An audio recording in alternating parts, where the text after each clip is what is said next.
আসসালামু আলাইকুম। আমাদের কুমিল্লার মানুষদেরকে বলা হয় ইতর। আপনি কি জানেন আমরা কুমিল্লার মানুষ সত্যি ইতর? কুমিল্লার মানুষ ইতর ভাই মাইন্ড করেন না, আমি বলছি না, এটা আমাদের এক পরিচিত ভাই, ফেসবুকের কন্টেন্ট ক্রিয়েটর, নামি দামি খুব ভালো ভিডিও করে থাকেন। উনি নিজেই কুমিল্লার মানুষ, উনি নিজেই একটা ভিডিও আপলোড করেছেন, সেই ভিডিওটা ভাইরাল হয়েছে, আপনারা দেখেছেন। এরপরও জনসচেতনতার জন্য ভিডিওটা আমি আপনাদের সামনে তুলে ধরলাম। তো চলুন তিনি কি বিষয়ে কুমিল্লাবাসীকে ইতর বললেন, সবাইকে না। আসসালামু আলাইকুম।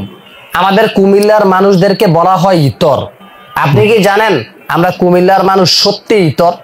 আমি কিন্তু একজন কুমিল্লার মানুষ এবং আমি নিঃসন্দেহে বলতে পারি, বিশ্বাসের সাথে বলতে পারি, আমরা সত্যি ইতর। আর এই ইতর শব্দটাকে আমি ভালো শব্দে ব্যবহার করতেছি না, নেগেটিভ শব্দে ব্যবহার করতেছি। আমি জানি এই কথাগুলো শোনার পরে আপনারা অনেক নেগেটিভ কমেন্ট করবেন, কিন্তু আমি মানসিকভাবে প্রস্তুত আছি সেগুলো শোনার জন্য। সেগুলো শুনেও যদি আমরা পরিবর্তন হতে পারি তাহলে এটাই আমাদের জন্য কল্যাণের। চলেন আপনাদেরকে কয়েকটা ঘটনা শোনাই। আজকের ঘটনা, ঢাকা থেকে একটা টিম আসছে আমাদের এলাকার মধ্যে ত্রাণ বিতরণ করার জন্য। একজন লোক গিয়ে তাদের হাত থেকে খামটা টেনে নিয়ে আসতেছে, খামের ভিতরে টাকা ছিল। তো ওই লোক গিয়ে বলতেছে যে ওনার নাকি বাড়িঘর নাই, অথচ ওনার বাড়িতে বিল্ডিং, ওনার সন্তানরা বিদেশে থাকে। যেই বিল্ডিংটা দিছে কম করে হলো কিন্তু 40 লক্ষ টাকা খরচ করে বিল্ডিংটা দিছে। অর্থনৈতিক অবস্থা অনেক ভালো, উনি নিজেও কাজ করে, অথচ তাদের সাথে বলতেছে আমার বাড়িঘর নাই। পরে যখন আমাদেরকে দেখে ফেলছে সে তখন বলতেছে বন্যায় নাকি তার বাড়িঘর নিয়ে গেছে। ইতরের 1 নাম্বার প্রমাণ। গতকালকে বুড়িচংয়ের একটা ভিডিও দেখলাম যে এক লোক বলতেছে বন্যার্ত মানুষদের জন্য ত্রাণ নিয়ে আসতেছে, তারা একটা সেন্টারে থাকতেছে, কিছু মানুষ সেই ত্রাণগুলোকে নিয়ে 300 টাকা করে প্যাকেট বিক্রি করতেছে।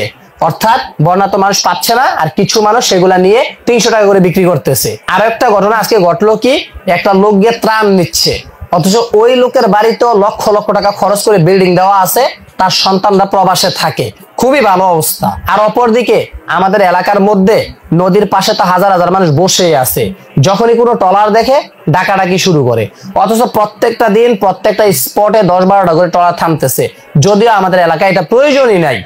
এর চেয়ে খারাপ অবস্থা হচ্ছে বুড়িচং এবং ব্রাহ্মণপাড়ার, সেখানে কেউ যায় না, পরিশ্রম হয় দেখে এদিকে চলে আসে। আর আমাদের এক একটা ফ্যামিলির মধ্যে প্রতিদিন 10-12টা করে প্যাকেট ঢুকতেছে।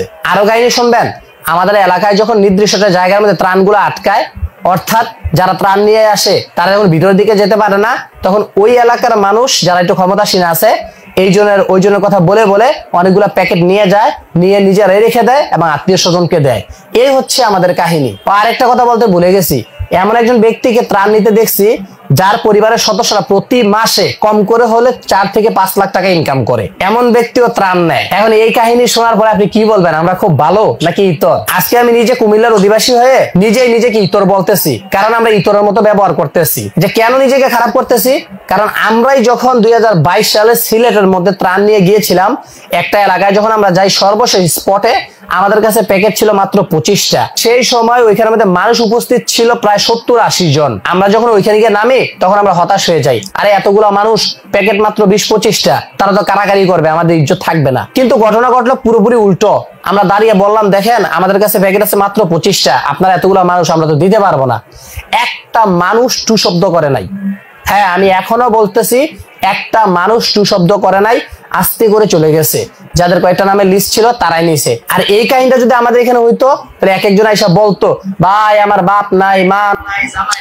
প্রিয় দর্শক, আসলে দুঃখজনক ঘটনা। কুমিল্লার সন্তান হয়েও কুমিল্লাবাসীর এই আচরণের কারণে বিব্রত ফিল করে সে নিজে একটা প্রতিবাদী ভিডিও করলো। অবশ্য এই সমস্ত মন মানসিকতা থেকে আমাদেরকে বেরিয়ে আসতে হবে, ব্রড মাইন্ডের হতে হবে, এবং স্বেচ্ছামী যে মেজাজটা আছে আমাদের ভিতরে সেটাকে দূর করে আদর্শ লালন করতে হবে, আখলাক ভালো করতে হবে, মানুষের মতো মানুষ হতে হবে। আজকে সারা দেশ থেকে কুমিল্লার সাথে না কোনো আত্মীয়তার সম্পর্ক, না কোনো বন্ধুত্ব রিলেটিভ, না কোনো ব্লাডের কানেকশন আছে, এরপরেও মানুষ মানুষের জন্য শুধুমাত্র এই কারণেই মানুষের পাশে ধর্ম বর্ণ নির্বিশেষে সকলে এসে দাঁড়াচ্ছে।